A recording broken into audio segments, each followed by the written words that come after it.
کہ شیعہ علی علیہ السلام آل محمد کا ذکر برپا کرتے ہیں، مجالس برپا کرتے ہیں، جلوس نکالتے ہیں، پتہ نہیں ان لوگوں کا مقصد کیا ہے۔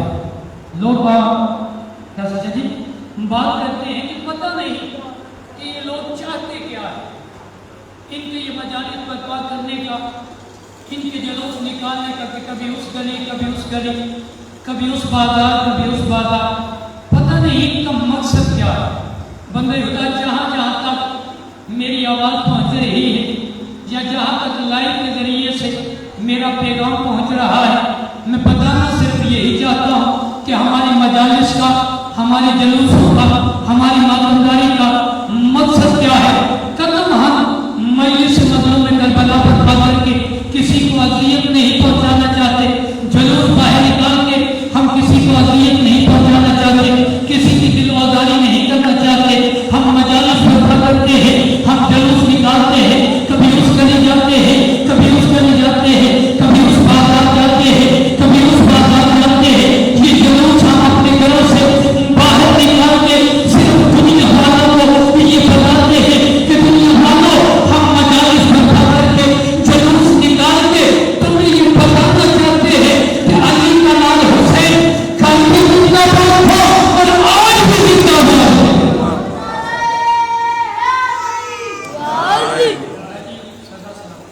قدم کسی کی دل آزاری ہمارا مقصد نہیں، ہم بتانا صرف یہی چاہتے ہیں کہ ہماری ان مجالس کا مقصد، ہمارے ان جلوسوں کا مقصد صرف اور صرف یہ بتانا ہے کہ حسین بادشاہ کل بھی زندہ باد تھے اور آج بھی زندہ باد ہے۔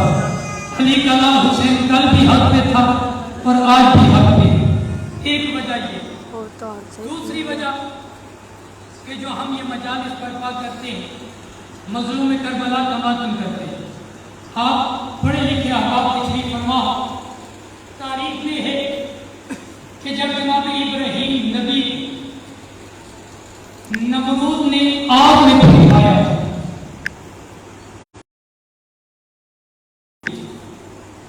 تاریخ بتاتی ہے کہ چرند پرند اس آگ سے دور بھاگ رہے تھے۔ انسان تو دور، پرندے بھی اس آگ سے آپ دور بھاگ رہے تھے، اتنی زیادہ تپش تھی۔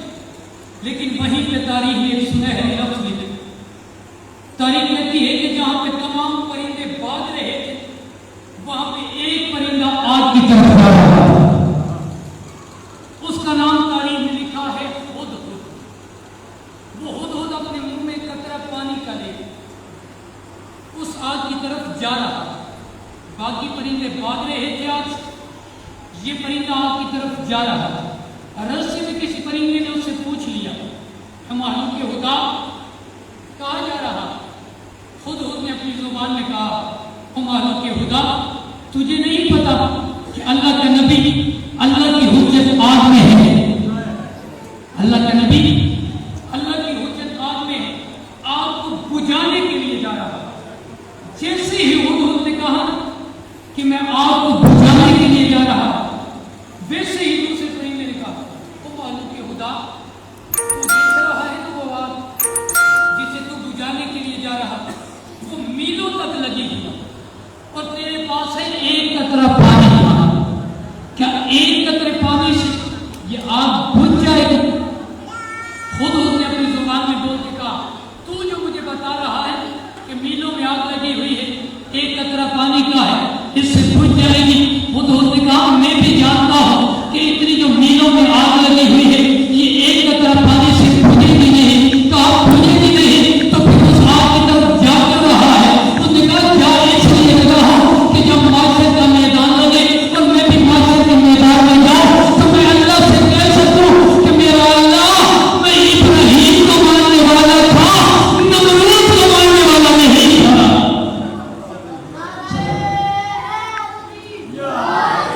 میں بھی جانتا ہوں کہ یہ آگ ایک قطرہ پانی سے بجھے گی نہیں، لیکن صرف اور صرف معاشر کے میدان میں اللہ سے کہوں گا، مالک میں ابراہیم نبی تیرے نبی کو ماننے والا، نمرود کو ماننے والا نہیں۔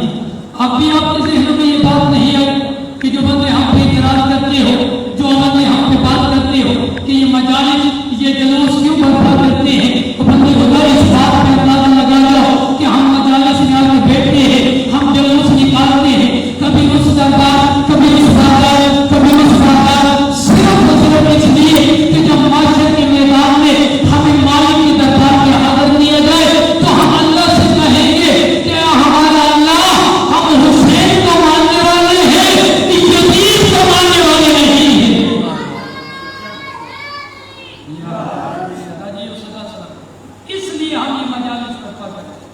کہ ہم مالک کے دربار میں کہہ سکیں میرا اللہ ہم حسین کو ماننے والے ہیں، ہم یزید کو ماننے والے نہیں۔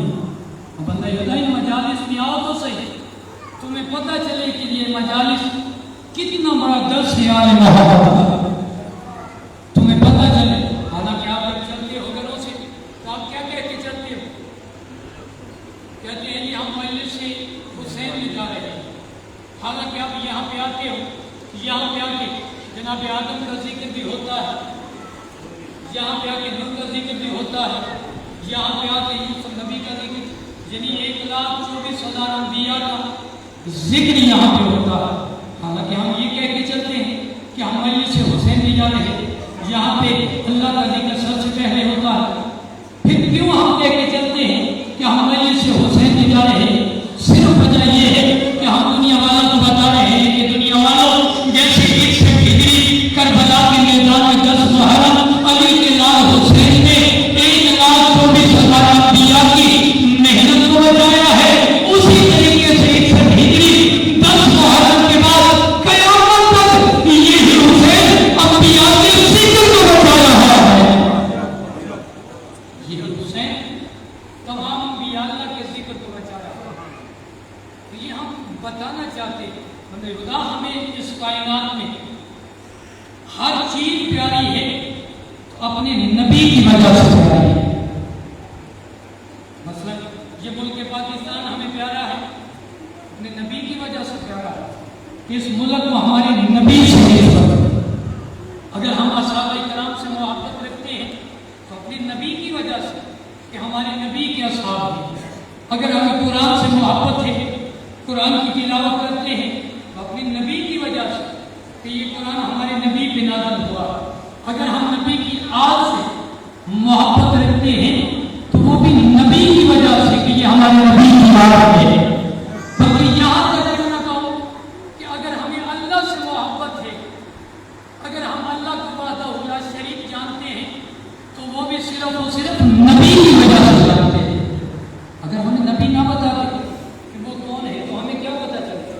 یہ تو ہمارے نبی نے کہا کہ وہ مالک وحدہ لا شریک ہے، وہ لائق عبادت ہے، وہ لائق سجدہ ہے۔ جب ہمارے نبی نے کہا کہ وہ لائق سجدہ ہے، ہم مان گئے کہ وہ لائق سجدہ ہے، ہم مان گئے کہ وہ لائق عبادت۔ یعنی ہر چیز ہمیں پیاری ہے تو نبی کی وجہ سے پیاری ہے۔ ہاں لیکن یہ بات ذہنوں میں رہے کہ ہم نبی کو ویسے نہیں مانتے کہ جیسے دوسرے لوگ مانتے ہیں، ہم نبی کو ویسے مانتے ہیں کہ جیسے اللہ نے کہا ایسے میرے نبی کو مانتے۔ خالی سارا نبی اور کسی کی ہوں، ہمارے نبی اس وقت بھی نبی تھے کہ جب آدم پانی اور مٹی کے درمیان حاضر ہو رہے تھے۔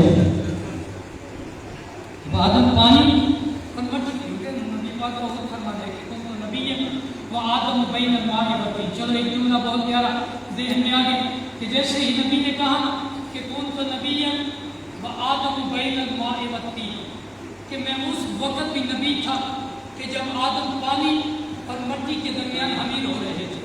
جیسے ہی نبی نے اپنا کلمہ پڑھنے والوں کو، اپنے امتیوں کو کہا نا کہ میں اس وقت بھی نبی تھا کہ جب آدم پانی اور مٹی کے درمیان حمیر ہو رہے تھے، وہاں پہ نبیوں کو مشکل پوچھا۔ علی مرتضیٰ نے منبر پہ کھڑے ہو کے کہا کہ تم نے نبی سے تو سن لیا ہے کہ میں اس وقت بھی نبی تھا کہ جب آدم پانی اور مٹی کے درمیان حمیر ہو رہے تھے، لیکن یاد رکھو میں علی کون تو بلیت و آدم بین الماء والطین، کہ میں علی اس وقت بھی بلی تھا کہ جب آدم پانی اور مٹی کے درمیان حمیر ہو رہے تھے۔ میں علی اس وقت بھی یعنی جہاں پہ نبی اس وقت نبی تھے کہ جب آدم پانی اور مٹی کے درمیان حمیر ہو رہے تھے، وہاں پہ علی مرتضیٰ بھی اس وقت ولی تھی۔ کیا وجہ ہے؟ وجہ یہ ہے کہ نبی پاک کا فرمان ہمارے سامنے کہ جس میں نبی فرماتے ہیں انا و علی من نور واحد، کہ مجھ محمد اور میرے بھائی علی ابن ابی طالب کا نور ایک ہے، ہم دونوں ایک نور سے ہیں، باقی جو ہماری آل اولاد ہے وہ ہمارے نور سے، یعنی یہ سارے ایک ہی نور سے۔ کیوں اس وقت بنی تھی؟ یہ تاریخ بتاتی ہے کہ جناب آدم کی ہلکت سے کئی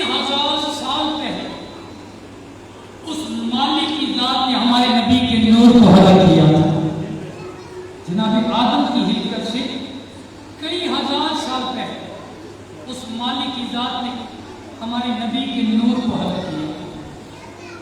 نبی کا فرمان ہے کہ نبی فرماتے ہیں کہ جب اللہ نے میرے نور کو حلق کر لیا، حلق کرنے کے بعد مالک فرماتے ہیں میرا حبیب، میں اللہ نے اپنی پہچان کے لیے اپنے آپ کو وحدہ لا شریک منوانے کے لیے آپ کو کائنات میں بھیجا.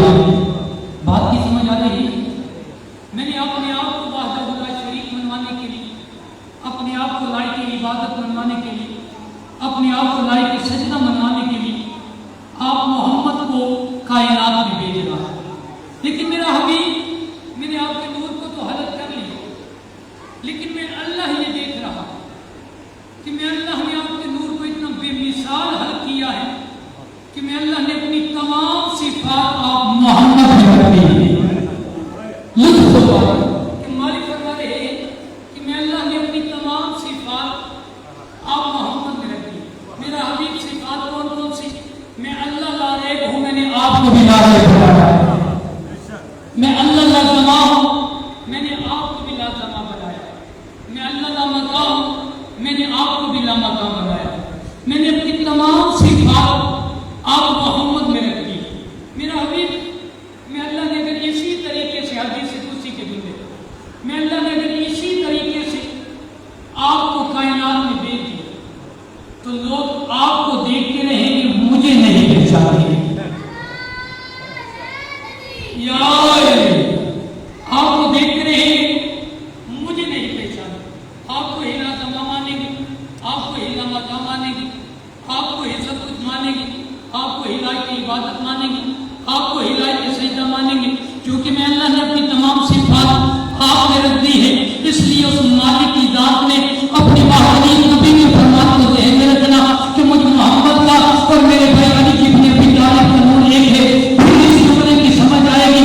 اس مالک کی ذات نے اپنی بہادریت بتانے کے لیے، اپنے آپ کو لائق عبادت منوانے کے لیے، اپنے آپ کو لائق سجدہ منوانے کے لیے، اس مالک کی ذات نے نبی فرماتے ہیں کہ میرے نور کے دو حصے کیے، ایک سے مجھ محمد کو بنا دیا اور ایک سے یہ مرتضیٰ کو بنا دیا.